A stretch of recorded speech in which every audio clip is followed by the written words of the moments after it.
Now, all waves, whether they're transverse or longitudinal, have three main properties. They can reflect, refract, and diffract. But let's start with the first one, reflection. Reflection? Easy. See, when light hits a smooth surface, like a mirror, it gets reflected. And is reflected at the same angle. Same angle? What do you mean? Okay, look at this diagram. This here is the mirror, and the dotted line at right angles to it is called the normal. Here is the incoming ray. It hits the mirror and is reflected. And the angle between the incoming ray and the normal is called the angle of incidence? Yes, and the angle between the reflected ray and the normal is called the angle of reflection. Now this bit's important. The angle of incidence equals the angle of reflection. Which means that light is reflected at the same angle. That's right, you've got it. So now for refraction.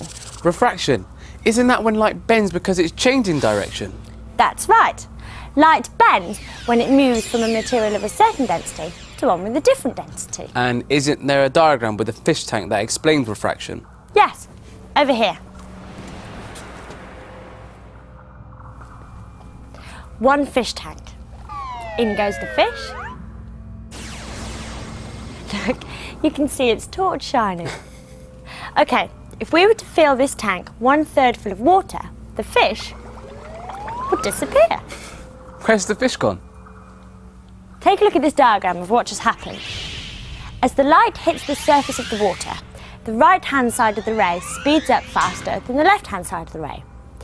Just like if you were to suddenly make the right-hand wheels of a car go faster than the left-hand wheels of a car. So the car would turn to the left? Exactly. And that's what happens to this light ray. The light bends off to the left so that we can't see it anymore. It refracts. So we've done reflection and refraction. What was the last one? Diffraction. This is the spreading out of waves when they pass an obstacle or they pass through a gap. The narrower the gap, the more they spread out. The waves look like they're bending round corners, so that's diffraction. Yes. When waves pass through gaps, they slow down at the edges, so they appear to form circular waves. Now I know more about waves, I can see how they can be very useful. I wonder if they can help me with my surfing.